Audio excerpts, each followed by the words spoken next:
It goes without saying, marriage is stability and retirement to women, but overtime and responsibility to men. Marriage in the past was built on the parents choosing a man for their daughter, of which the man took care of the daughter and in return got the most to say. It also was the best possible structure for families to be built upon. Modern marriage is like a backup plan for the woman when she is 30 plus and tired of working, and if she gets bored she can get alimony along with child support plus 50 to 100% of the man's cash, resources, and wealth. Simply put, it's modern-day theft. The divorce rate in the US is at about 50%. Nearly 70% of divorces are filed by women. Add in the percent people who are generally unhappy in marriage or only there for financial reasons or kids. Put it all together and more people are unhappy in marriage than happy. A lot of people do not realize this. New divorce rules need to be, whoever initiates divorce gets nothing. If kids are involved, the person who initiated the divorce does not get custody, since they are leaving the family. They only get visitation and must pay for the kid. Modern women are overly controlling. Modern women won't even acknowledge or respond when you start criticizing them for their stereotypical behavior and actions when you're with them. You can refer to their decision to withhold information as a choice, plausible denial, a lack of agency, or any combination of the three, but in my opinion, it goes well beyond any of that. Because they are so good at bluffing their way through life, I believe that women are particularly skilled at the game of human poker, and hence at controlling how they want their men to be, act, and behave. I've come across plenty of women who claim to be the most knowledgeable intellectuals in the world. They would discuss all the wonderful places they had visited. They always attempted to depict themselves as having a fantastic lifestyle by applying their makeup in the most fashionable ways. Even though they had little interest in sports, they would talk about dining at upscale places and attending sporting events. Women nowadays tend to want the rest of the world to perceive their life as distinctive, fascinating, and unlike anybody else's. But in all of this, I feel that they tend to rope you in on their twists and turns, to eventually try and control every single aspect of your life.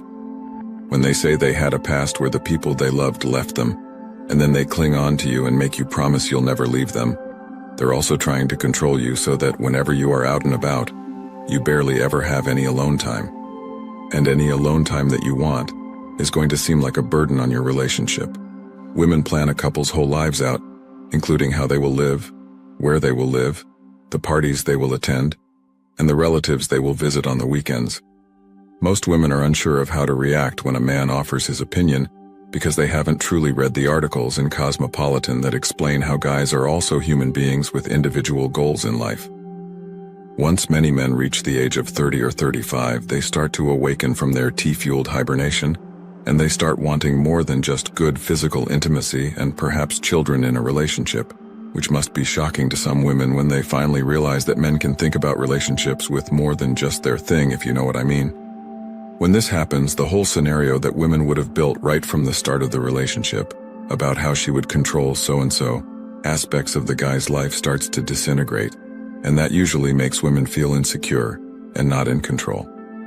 Modern women are so confused about their own place in the world.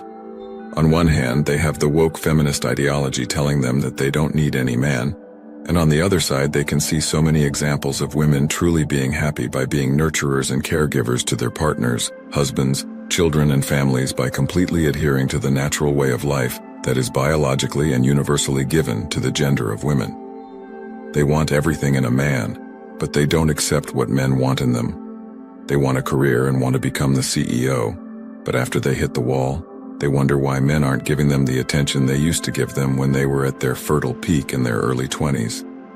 They make horrible decisions at their peak and chase stereotypical bad boys who give them the thrills and ignore the boring guys who plan to build their wealth and business. And after they're done, divorced and left over, they complain why the same guys they used to reject aren't running after them anymore. Popular culture doesn't help at all in this. We have movies and TV shows that totally perpetuate the woke ideology that leads to this confusion in modern women, and we even have that in academia and corporate multinational organizations. Giant corporate organizations now have quotas that they have to mandatorily fill with female boards of directors and heads of departments. I personally know a couple of cases where they had to fill these roles with women just because it was a policy, and they couldn't find one capable enough to handle the job, but still ended up giving it to women way junior just because it was a policy. Corporations are actually at a disadvantage with such woke policies, but in order to escape the bad media coverage, they have to do this and then suffer the consequences.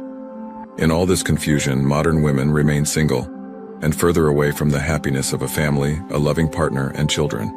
In reality, most men are CEOs because they're ready to sacrifice a greater part of their lives to compete in a dog-eat-dog world, working 16 to 18 hours on a daily basis for more than 30 years. And they do this without complaining about why a fellow woman is earning more or why she was promoted instead of him. They don't complain about why.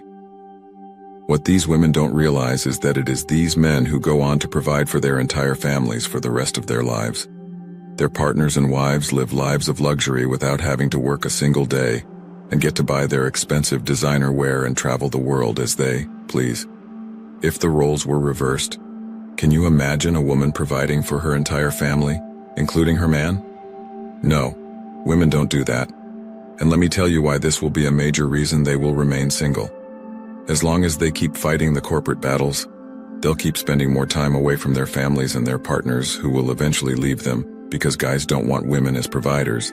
They want them as their partners who can give them comfort and raise their children. That's a reality that woke feminism has always ignored and will continue to do so. Modern women want selective equality. What's theirs is theirs and what's ours is also theirs. Men have had enough of this, especially today. Why today? Because the woke feminist ideology perpetuates equality as if everything really should be equal, but if you look at it closely, it's only selectively equal. Women want more positions in corporate boardrooms but won't ever become plumbers or truck drivers. They want equal pay but they won't agree to work the same amount as men. They want the benefits, but they don't want to have the same input as men who enjoy those benefits. That's the sort of equality modern women are looking for. And it really doesn't help when you realize the crazy level of expectations they have of men. Modern women have unrealistic expectations. Guys, I keep saying this in my videos because it's 100% true. Scroll on TikTok, Instagram, Snapchat, Facebook, YouTube, or whatever social media platform appeals to you, and you will come across tons of content where women are listing down the things they want in the ideal man. And the list is endless. They want the six-pack abs, the six-figure income, and the 6 feet height. And that's just the baseline. They want everything that you can possibly imagine as a good quality in a man. And it's not just with men. They have unrealistic expectations from the world as well. They have unrealistic expectations from society, and they have unrealistic expectations from institutions. The truth is that we need marriage laws reform, we need cheating laws, and we need STD laws that say if the test is positive, the spouse must be informed. The same with abortion.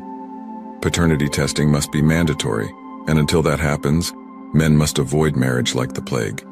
Men will completely stop marrying them because they've realized how the entire system works against them. It really is over for modern women. Thanks for watching The Circle of Kings. As always, we're looking forward to your support. So please hit the like button, share this video with your friends, and subscribe to the channel to stay updated with everything all kings like yourself need to know.